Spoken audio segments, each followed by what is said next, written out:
I remember these guys because I'm from Jersey. My dad's from Newark. Grew up actually on Prince Street, and then had a store for 18 years on Ridgewood and Madison, Hunter Corner store. A lot of people came through. So Newark is near and dear to my heart, which is why I go so hard in the paint with the corruption that's going on there now with the lead in the waters and things like that. But the story resonated because you think about young men in Detroit and Chicago, because there's always these stories, gangs and drugs and all of this. But 3 young school guys got together and made a pact that they were going to go to medical school. They didn't know how. They didn't have a vision. They didn't have any doctors in their family. They didn't come from those kind of backgrounds. But they made a pact that they were going to do something, and they did it. And we talked earlier in the show about having iron in your life, because iron sharpens iron, and having community, and having somebody that will check and challenge you, and having surrounding yourself with people that will help you be better, And this is what that looks like. So I'm looking at them right now. We had Dr. Samson Davis on earlier.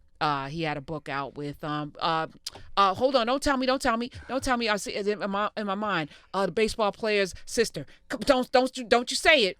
What is this? All right, tell me, Doctor. You're close. Yeah, Derek Jeter's Derek sister. Jeter's sister. Yeah, All right. Charlie Jeter. I know, it's terrible. All right, shut up, Smiz. Smiz was trying to tell me, but I wouldn't look at him. I was trying to let my brain kick in. There's so much going on. So Dr. Samson was here. They had a powerful book, and now he brought his 2 buddies with him. Let me welcome to the show, of course, Dr. Samson Davis, Dr. George Jenkins, and on the phone, Dr. Rameck Hunt. How you guys doing? Good. Thank you for having us. Good. All right, so I'm going to start with Rameck because he can't see my cues because he's on the phone, and then he'll talk over everybody. All right, were you the ringleader in this pact, Rameck? No, I don't. I wouldn't say I was the ringleader. I think George was probably the ringleader, if you will, because it all started when we were back in high school, and we, just being friends like we normally do, and we actually were. The funny thing is, we were cutting class. How all this started, because we had a substitute teacher, and they had a seminar ongoing about career, about a school, like a college career kind of seminar. So you got a pass to get to go. And so instead of us going there, we decided to go to the gym, and we kind of got caught. So we had no choice but to go into that seminar. But lo and behold, when we were in there, it was a seminar. The recruiter was talking about careers in medicine and dentistry.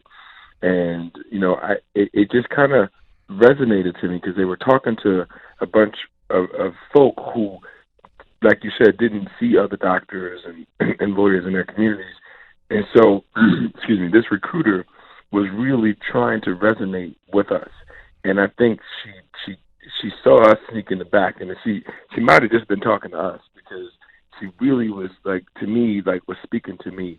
And after that, I wasn't thinking about being a doctor, but after that, it just kind of started to roll over my head. And then Dr. Jenkins, George, had already been thinking about being a dentist.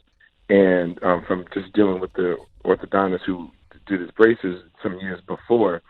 And he's the one that said, we should all do this together. We can go through this program, and basically right then and there is when we all made the pact and said, you know what, let's do it. Because it was interesting because we said we're going to do it, but we didn't think of, and thank God we didn't think of the implications of, making sure we get straight A's and making sure we got all the money together and making sure we got, just so many obstacles we were going to face.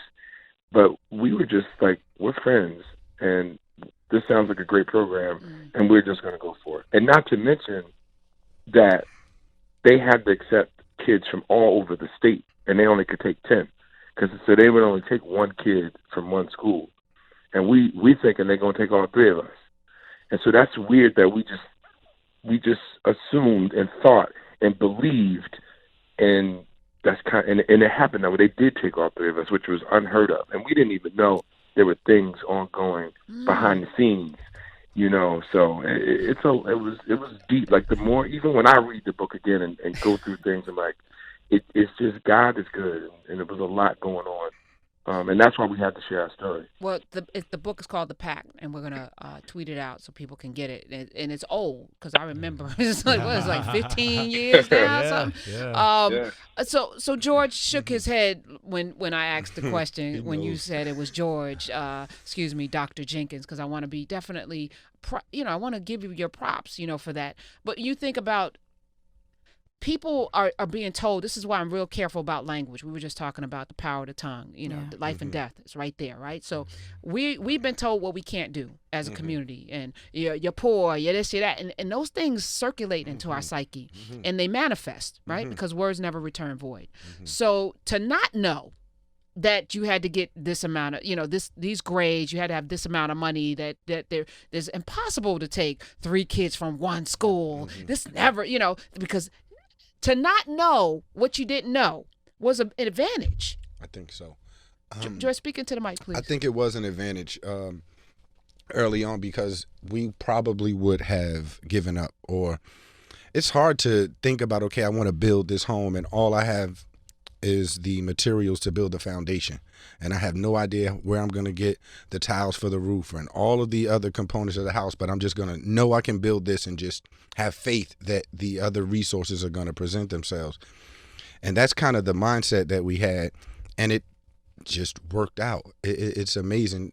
As it Dr. didn't just Hunt, work out, though. Something happened. It was a lot of hard work, a lot of faith.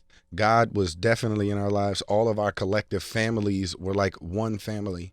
At graduation, it was the most raucous sort of celebration for each one of us. We actually, God is so good, we graduated in the same ceremony, even though it was medical and dental school. And the nurses graduated, but if you were under UMD and J's umbrella, everyone graduated at the same ceremony. So we got to graduate and didn't even know it. Take me back to that skipping class, high school. Do you remember the day? It's a little foggier for me. I remember we were definitely should not have been out of class. I don't remember specifically the route, but I remember getting into that library and just saying, you know what, we might as well pay attention to this lecture. That's better than what any other alternative that we could conceive at the moment. And it was just a blessing. I instantly engaged and was like, wow, they're talking about dentistry. I had thoughts about becoming a dentist, but and it's just difficult. We barely had many examples of people who went to college, right? To come home and debrief us on what can be expected of us, what's the process, how to even apply. Any of that, we didn't necessarily have access to that information. You guys were all first generation college. I maybe had an aunt who went to maybe a community college, right, but we weren't. There was a guest, and I was younger, so I probably communicate more with my aunts now, but not then, where they could have given me information. That information, she probably was. It was new to her at the time. What neighborhood is this in Newark? It was 3 different neighborhoods. I mean, in what high school? University High School. Oh, wow. And we all went there. That we all had to take a test into and travel from different regions. And I grew up. I actually lived in the Stella Wright Housing Projects until I was maybe 7 years old. So I was on that Prince Street area and moved right down to Hyde Park Gardens. So I was in Central Ward, and I know he was in Dayton Street area. Samson Davis. Where you were where? Dayton Street Projects. Okay. Yeah. So y'all grew up in the projects. You think about the opportunities or not. I'm watching the Ricky Ross documentary on Netflix, and it was talking about L.A. and how much blight there was, and so when the drugs came, this very bright young man with no future because he was illiterate took to it, and was mastered over it, and became the largest drug dealer. Probably he was he's given credit for spreading crack cocaine. It's not a great distinction, but there was something there. It can be directed in any way. These children are guided missiles with ingenuity and genius, and it can go in many different directions. What made you guys go in this direction and not in the other direction, Dr. Samson? I think for us, we didn't have a blueprint. As mentioned, we just really went for it. We jumped feet in, not thinking about the road ahead, not thinking about the 8 years of school. We just knew. So they told you it was going to be 4 years of college and then 4 more years it is, Yep. and then your And then residency. yeah. I was the most apprehensive. I was like, you guys are like, y'all nuts. We're not doing this. Like, y'all want to go to school on purpose for 8 more years and residency? Like, come on, man. But the thought of us doing it together and sort of bridging that road, because we were first generations. Like, no one in my family, single family home, had ever venture beyond the neighborhood. It was almost like this kind of electric fence that was invisible around us, that allowed us not to go beyond our borders. And it's the unconsciousness of it all that sort of made us feel like I'm not capable or able to do this. And mine is not having the examples around you, but the fact that we were going to do it together, the fact that we were going to take this leap of faith and sort of hold each other accountable is what made it doable. And when we got there, quite honestly, we were looked at as almost like an experiment. Like, these guys aren't going to last. Look, they have their baggy, because back then, baggy jeans and Timbos, Timberlands, and so they're looking at us like, man, these dudes aren't going to last. And not only did we last, but we wind up like graduating with honors. We start off with 150 biology majors. Biology is a very tough, difficult major. About 50%, 60% of the class changed their major. We did not. We graduated, and 10 or 15 went on to receive their dental degrees, their medical degrees, their PhDs, and we were 3 of that collective. So, God is good, definitely. But it was really, beyond that, it was our work. It was the fact that we held each other down and we were responsible. Yeah, we could have went down that road. We definitely had shining examples of somebody like Rick Ross. And Rick Ross, if you think about it, he was in illegal pharmaceuticals, right? Yeah. But if somebody would have guided him, if somebody would have gave him an opportunity and say, here, young man, let me show you another path. And that's what it was. Like, we were so hungry for just that opportunity. We was willing to put in the sweat equity, the work, whatever it took, studying all night long, whatever it required. Did it require that? I'm going to go to Rameck Hunt, Dr. Hunt. What kind of doctor are you, Dr. Hunt? Internal medicine physician and an obesity medicine specialist. Obesity and medical. I'm a professor. Okay, so I'm gonna ask you some obesity questions too. But the hardest thing about going through medical school for the 3 of you, who was the weakest link among you, and then what did you do to help shore up the weakness? I think we all had, might had a issue with a particular topic, but I think exactly what you said, it was to shore up the weakness. I think our pact was strong. In the sense that it started out with us just going there to be friends, and we didn't realize, and as we went further, we realized the seriousness of it. And then it was like, wow, I'm not going to be the one to get kicked out, so I'm going to work my butt off. But then you also didn't want your buddies to be kicked out, so you're going to help them work their butt off. And it just so happened that if I was really good in the chemistry course, I might help George, or if Sam was really good in organic, he might help me. And so it was really that all for one, one for all mentality. And I think that is what propelled us. And then as we realized that this formula worked just like it works in the hood with gangs, but it's just the exact opposite. This was positive peer pressure, not negative peer pressure. But we were not going to let the other person go home, and we also made each other accountable. So now we had to make each other men. Like, listen, we don't have no fathers in the home, so we got to figure it out together. Like, okay, let me help you learn how to tie a tie. Let me help you do this. Let me help you learn how to drive a stick shift. And, like, we really were each other's fathers, brothers, friends. Because we was all we got, and we had to make it happen.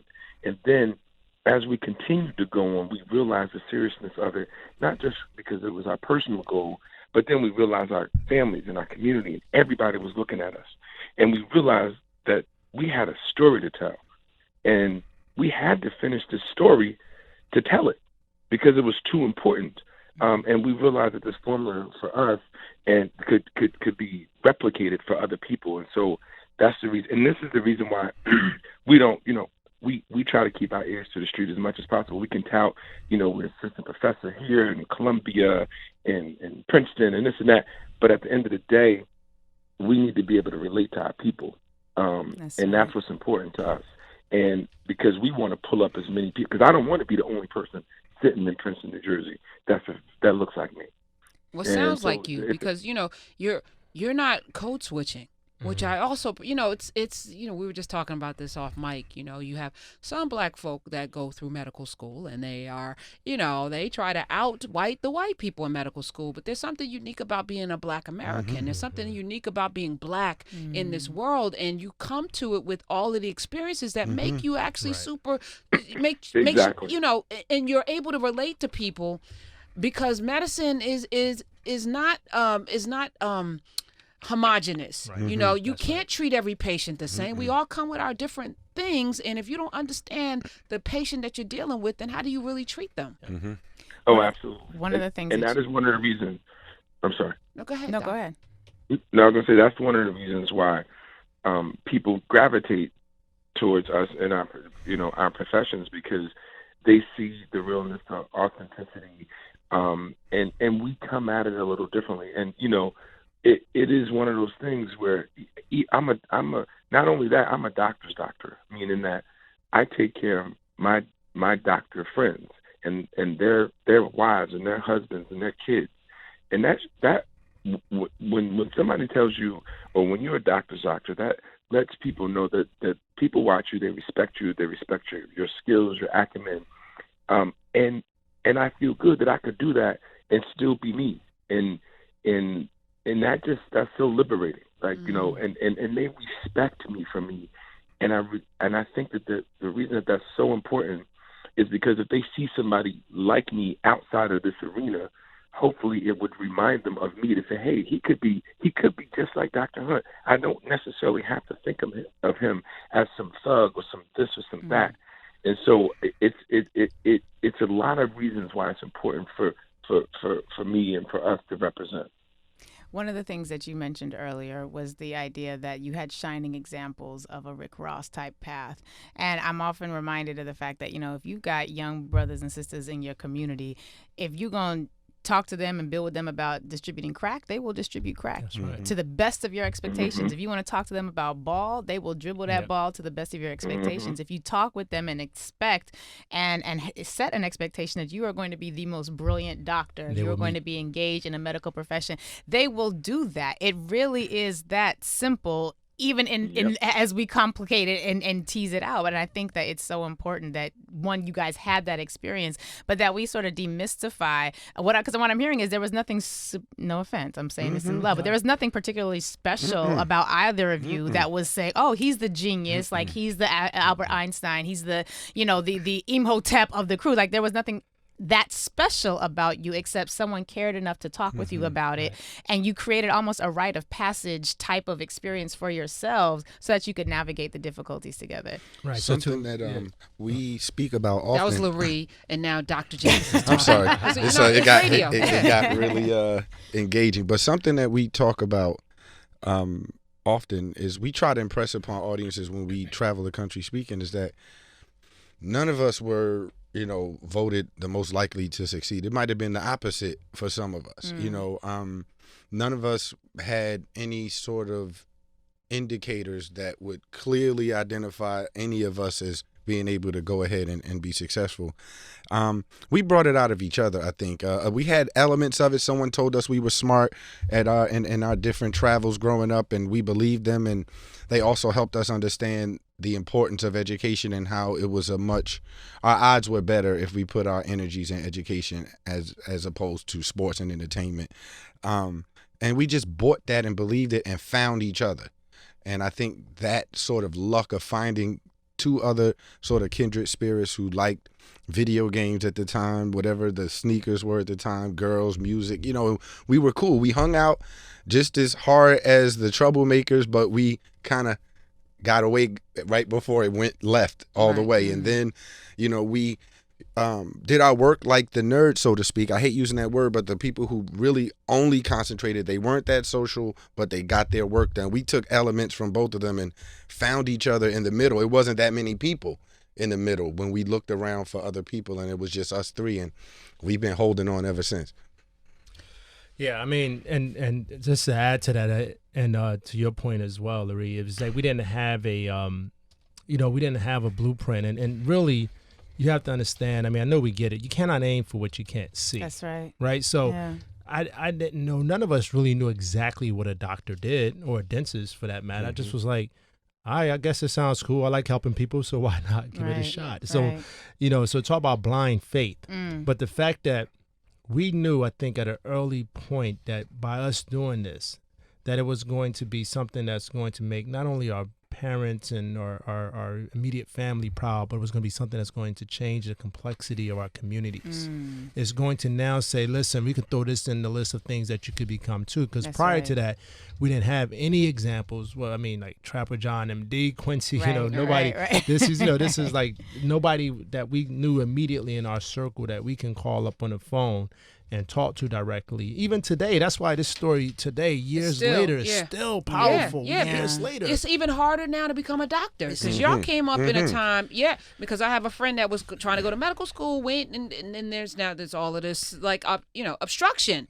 They don't want black doctors now. And it's I just talked to Roger Mitchell. He was like, if I had to do it now, now. He's a medical examiner in Baltimore.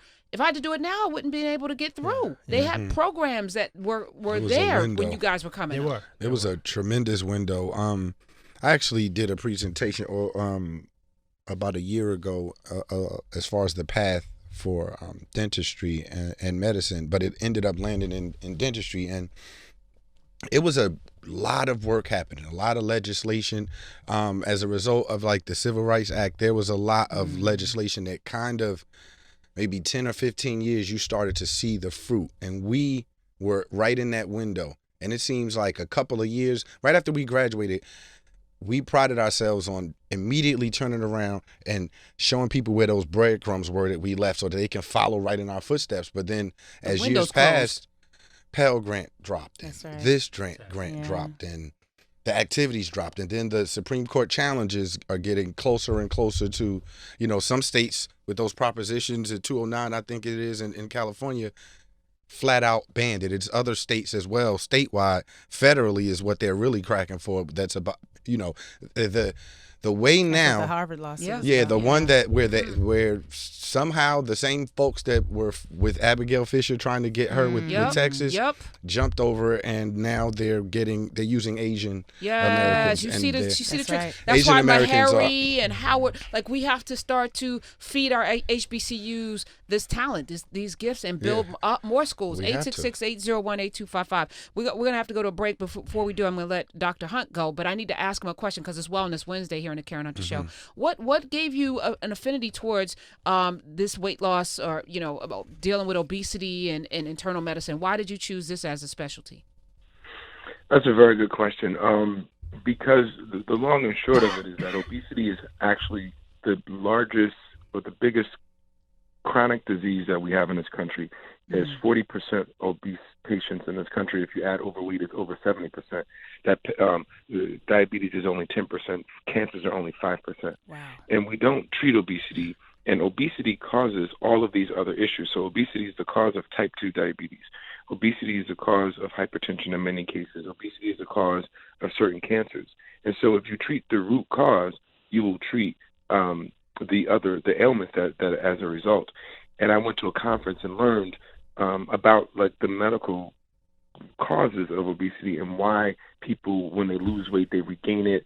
And we know so much more now medically, and we can actually treat it with like lifestyle, with foods, and also there are newer medicines out that we use for other like diabetes that actually help and work in obesity. And so we've been able, I have a clinic here, so we've been able to really get people to a healthier weight and keep them there. Where's here, Dr.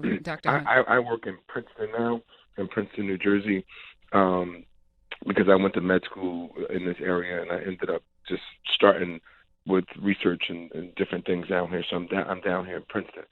So, but I'm actually looking to do some other things, expanding. But yeah, so we really do. So obesity is something that we really should focus on, because it leads to so people who have kidney disease. Obesity oftentimes is a cause, and we don't realize it because we blame it on the diabetes, even though diabetes is contributing. So is the obesity. So your fat cells in general actually secrete different hormones and different chemicals that actually wreak havoc on your body. And so you need to get rid of those fat cells. And the way you do it is you have to. It's a long drawn out thing, but you need to decrease your insulin levels in your body. There's another hormone called ghrelin.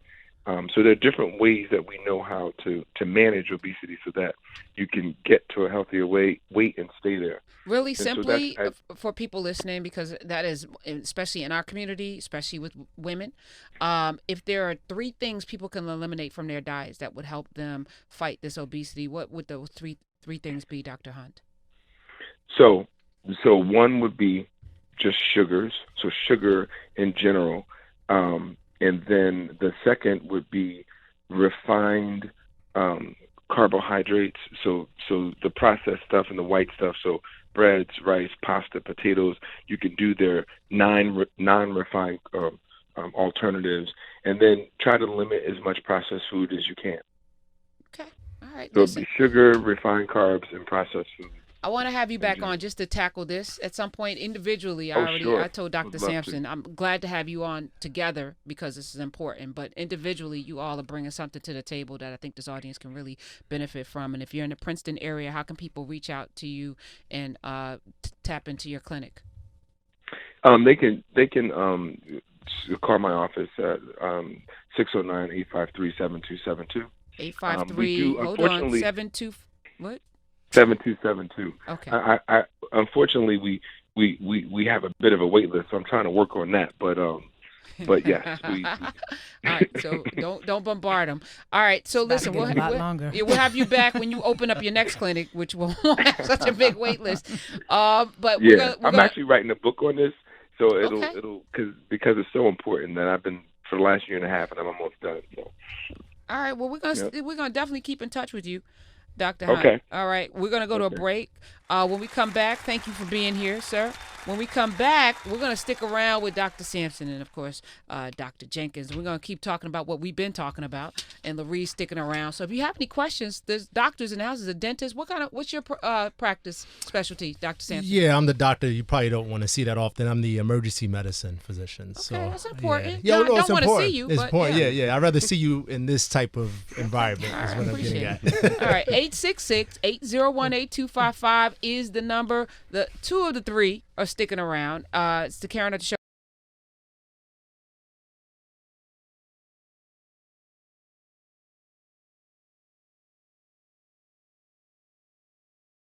That's Tupac. That's Kendrick. Tupac, man, he did. I was thinking when he said that, I thought Fred Hampton, Black Panthers, Malcolm X, Martin Luther King. These were brothers and sisters in their 20s getting it, and at 30, what happened? What happened? Welcome back to the Karen Hunter Show. He ain't lied yet. Tupac was more profound at 16 than most people are at 40. There's some video of him at 16. I'm like, yo, what? And you guys, teenagers, because you don't know what you don't know. Yeah, you don't know what you. Yeah, and, You haven't been beaten. It hasn't been beaten out of you that you can't do something. That's it. Listen, I think about myself. My 20-year-old self, y'all think I'm fierce now, was ridiculous. Yeah. Like there was nothing I wouldn't try to, and I've had to find her again because I realized, man, I'm not as bold and flinching as I was in my 20s. Yeah. It gets beaten out of you enough times. Worn down. Yeah. Can we rediscover our teenage selves? You have to live with that thought. To your point, like society has a way of just beating it out of you. I mean, you get stampede, you get so many doors shut on you, you just get exhausted, you get older, you're tired, you have families, mortgage, you're bombarded with so much that you just like, I just need a break. I just have a break. So this kind of spirit of just going for it and really being undeniable in your testimony, it starts to get watered down. And you have to consciously go back to that space. You have to say, let me go back to when I was like just hot with it. Just really, maybe I didn't have all that I desired, but still I had this sort of belief that anything was possible. For me, I think I've always been, and Dr. Hunt, Rameck, and, being around these guys helped me over time, but I used to be super gullible, super idealistic, where you just think the good in people. You think that, and then you look up, and you start to look at how that might be a detriment to you thinking that way. And I had to learn from them.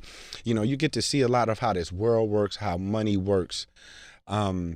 We should have flying cars. We should have cars that work off of water. You know, that technology, I'm sure, has been there, but the moneyed interests come and stamp it out, and then we're stuck polluting the earth, but we could have figured it out. When you start to see that happen, and you're like, this is a funny world. It's not really, I had to kind of, I guess, once for me, that idealism started to break down, you look at the world a little differently. Not that you don't want to fight, but you look around and you're like, what's the point? These motherfuckers are like, it's all rigged. about money. It's Right. it's money. You know, and again, the goalposts keep moving. The game keeps getting rigged to keep the dynamics exactly the same way they are and to keep propagating it. So we live in the... How do we break out of it? We're talking with the doctors. The 3 doctors. You can follow them at 3 doctors, spelled out THREEDOCTORS. I just wanted to get anyway. At 3 doctors on the Twitters, and you can go to 3doctors.com. We're talking with Dr. Samson Davis. That was Dr. George Jenkins. Dr. Rameck Hunt just hung up, but we're here. Larie's here as well. Larie Favors is in the house. Afro State of Mind at Afro State of Mind. Her mom actually is I want to call her like a naturopathic hairstylist. Yeah, we're very herbalistically inclined. You know, in that side of the family. Yeah, but she incorporates a holistic approach to medicinal engagement with Black women through the prism of hair. And so when she is dealing with hair, she is one of those people who will say, okay, you're definitely lacking in vitamin B. You need some water. It's a very holistic approach. And she's got, growing hands. So you sit in her chair and you take your fish oil. Oh, you were right. And then she'll say, okay, so you need to go see a doctor because this scaly patch on your scalp is indicative of some other things that you need to be thinking about, but doing it through the prism of beauty and health and marrying that in a way that speaks to Black women. And she does a good job with the hair too. Oh, How about that? She's very good. Eljoy Williams' hair. We did an event at the Apollo Theater last week. Say it loud with your vote. It was powerful. Eljoy's hair was fire. She said, "Louise' mama did it." I was like, "What?" I said, "What? Your mother does hair like that?" She said, "Yeah, girl. It only took a couple of hours." I was like, "You must have been in the chair for 18 hours because She's it was very like fast. micro twist. What is she, a magician?" She is very talented. This is her Okay, passion all skill right. set area. So can people go to your mama? Yes. I don't want to put You her name can- out there. No, you can go Okay. online. Her Where- website is woven.nyc, WOVEN.nyc. You can see all of her services, what they cost. You can book online. She does not double book. You have your appointment time. It is locked in. She is phenomenal at what she does. Woven.nyc. Woven. I'm making an appointment because the natural hair is no joke. So just for the record, we're talking wellness, the lye, the chemicals, Yeah. beyond the imagery that we need to have hair that blows in the wind, even though our hair is kingly and reaches to the sun. But does blow in the wind when you two-strand twist the natural hair. It's amazing. I saw that. It is amazing how the things that we want, we think we have to chemicalize and whiten ourselves to get, yet we have it within ourselves in a way that is perfectly suited for us. But we kill ourselves because the lye is not good. They've done autopsies on people that have had perms, and it's like their skull is green, like it leaches into your Yeah, right. scalp. Eats through the skin into the skull. Yeah, that can't be good, right? I But- mean, they wear gloves to put it on Right, for a reason. right, to right. And protect it- themselves. So the natural movement, which is here, I'm really grateful for, but a lot of people can't really manage their natural hair, and so they just tap out, or they don't.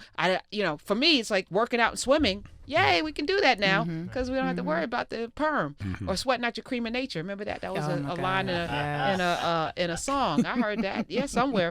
All right, 866-801-8255. We got doctors in the house, but we're gonna have other conversations because what these men were able to do by coming together to challenge one another to be their best, just because, oh my God, it does something to my soul. Because I know this is duplicatable. That's right. If we just build systems for kids to kind of rally around. Y'all did it naturally. Your parents didn't even know what you were doing, or they... I mean, our parents knew, but they, being the first ones in our family, our parents was learning as we were learning. So they didn't know when we said there was an application fee for the college application. They're like, really? Why do they have an application fee? They looked at us that way, or there's a cost for school, really, and so. It's not that our mothers and our family, of course, were supportive. They were behind us, but it was a learning curve for all of us. And so our curve compared to our counterparts was way more steep, way more accelerated. I mean, not only did we have the academics, but we had the financial probation. We had the sort of integration in the social ladder, which was different from where we came from. And what was the biggest obstacle, Dr. Samson? It was many. I mean, financial hardships, the social adjustment was different. What? Because I came from the inner city where we had heat in the summer, AC in the winter. So now I got, not only do I have AC in the summer and heat in the winter now, you know what I mean? Like flipping it so that it meets the mark. But, I have cable now, and there's a certain way when people approach you, the culture differences, like people would come in like, hey, how's it going? Like where I'm from, where I grew up. Like what that, you want. Yeah, what you want. That's a setup, right? What's up? Right. I got to look right. at my surroundings. It's about to go down, right? Right. So it was definitely a social adjustment. And then at the same time, I can't say I experienced racism in college, but I was dismissed. It was almost like the unconscious bias of people not seeing me. Although I'm there in the flesh, physically present, my needs fell secondary to everybody because I was in the minority. 866-801-8255. We're going to take calls about whatever. People have been holding on for a while, as long as 2 hours. I don't know if I'm going to take that call. Sorry, sir. That's too long for me to even, maybe I should. Nope, not going to. Terrell in New Orleans, welcome to the Karen Hunter Show. You're on. The doctors are here as well. Uh-oh. Hello? Terrell. Hello? Terrell, okay, that'll work. I sound like a white person. Terrell in New Orleans. Terrell. Sorry, Terrell. You're good. First of all, thank you for having me. I wanted to talk. I mean, first of all, I'm very. I like the fact that we had 3 doctors on the line because we don't get a chance to talk about black doctors or black lawyers. I think that our black kids are so into like entertainers and rappers and athletes, and we should pay homage to black doctors and black business owners and black lawyers, people who actually use their brain to make a living instead of trying to make it 1% of the people who make it in the NFL or the NBA or make it into the industry. And so I give congrats to you brothers for your success. I really do think that's something that we should acknowledge and not just the entertainers. Awesome. Amen. Thank you. Amen. Thank you. Thank you. Okay, did you have another So question? good luck. Oh, go ahead. What's that? I said, did you have another question?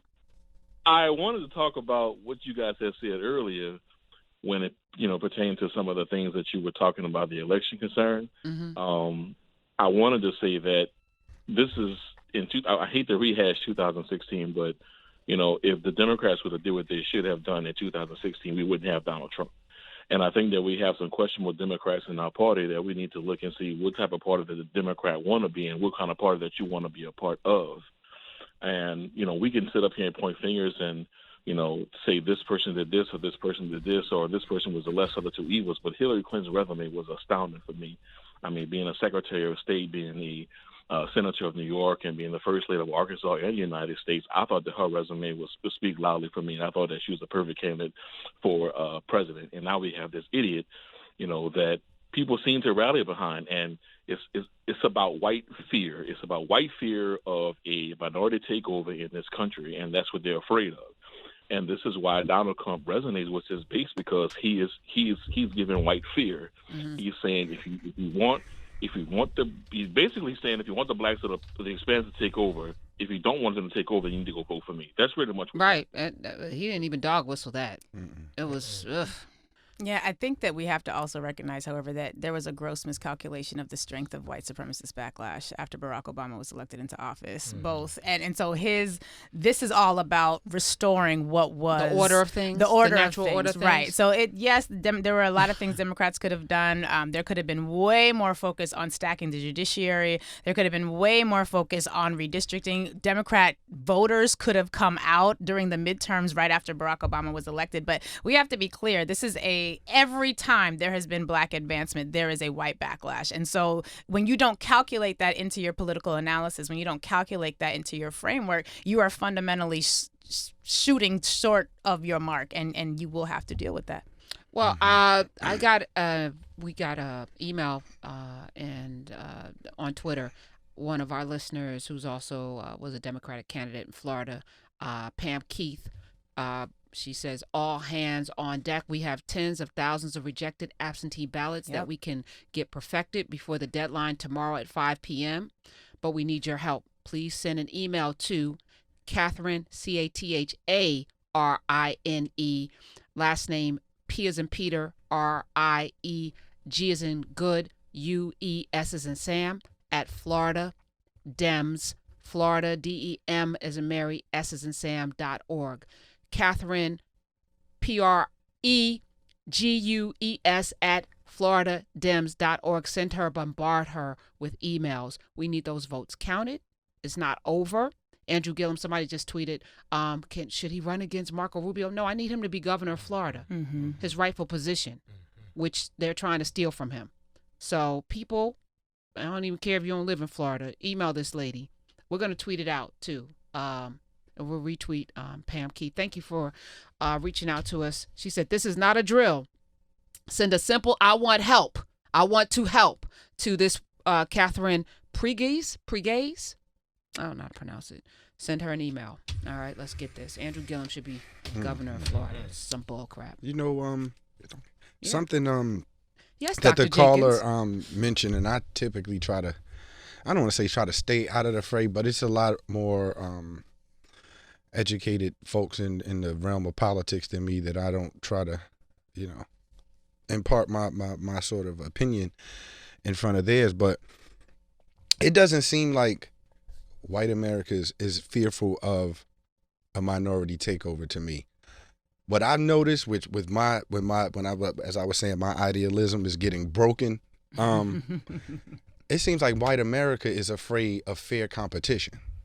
And if you just open it up for fair, I think that's what all of the rigging of the system is about, so that their demographic doesn't even have to fight for the resources. They know they can't compete. They know if the things are equal and fair, and I'm sorry if your feelings are hurt right now, but 400 years of natural selection means you can't compete, right? Because you haven't had to. So your muscle is atrophied. You gotta be. And instead of taking that as a challenge to make sure that your children, the next generation of children's children, are competing, because the world's not going to, unless you try to annihilate are you going to annihilate everyone everywhere? You can't compete with China. We're number 18 in education in the world. That means that 18 other industrialized nations that are getting it done in the classroom over our children, right? We can't compete with India. We can't. Africa's about to get it. African kids come here and we're going to court over Asians right now. You can't compete. So changing and rigging and cheating is not going to make you more competitive. It just means that you just are showing yourself for not being ready, being mediocre. And that's not the American exceptionalism that we have been taught. That's not the American way. We are excellent. So step up your game, people. It seems like if the nightmare scenario, it looks like, is if we're 13.7% of the country, if we are represented 13.7% in every place, everybody in that community seems like they would just fall over and die. Not even like takeover. The takeover is really strong. Just fair competition and being represented at the level of your population numbers is the end of the world. And that's what it seems like the fight is, to prevent you from even representing as you are in your numbers. And there's that quote that when you're used to privilege, equality feels like oppression. Just one little, you feel like you're discriminated against because you don't have your hand out. Even looking at the numbers in medicine and dentistry, African Americans, we make up only 3 to 4% of all physicians. 2% in tech. Yeah. Right. So can you imagine? So 4% in medicine. Right. So now if I come to the hospital, I'm willing to. I want anyone to take care of me, but if I don't see a reflection of me at all in the department, what's to make me feel like maybe I'm missing something? Maybe this is not the best place for me. Right. Maybe I should go somewhere else to get treated where I feel at least safe and have that empathetic connection and that emotional connection, or that just like I just can look and say, okay, all right, I feel good because I see somebody who resembles me. We all need that in every profession. There's a caller. We don't really have a lot of time to take anybody. Autoimmune. Do you know anything about this? Is that It's more not of our a specialty. thing? Yeah, it's more of an internal medicine. I mean, I take care of patients with autoimmune ailments, but I'm not a specialist in that area. But it's gut related mostly. yeah, like autoimmune. Crohn's disease Crohn's, or eczema, ulcerative colitis, lupus, eczema, lupus. yeah. And Scleroderma. they're connected, Yes. right? It's connected. It's usually some sort of hereditary component with autoimmune as well. There's a stress factor that's often triggers. Vitiligo. Yeah, that triggers the situation. So you have the gene or you have the lack of the gene, and then the stressor sometimes in life triggers it, and then the onset occurs, Right. obviously, and then you have to deal with it. And there's medications, but again, that's why we need more doctors, and that Studying because things for we us, need yeah. to study and we need to find the cure for it and the treatment for it. And it's amazing how medicine works, because if you find one cure for one thing, then it usually triggers down to other cures. Just like one ailment usually triggers. You guys, can you come back? Always. Yeah, Dr. for Samson, sure. Dr. Jenkins, Dr. Rameck. Y'all know y'all always welcome. Dr. Samson Davis. It's all good.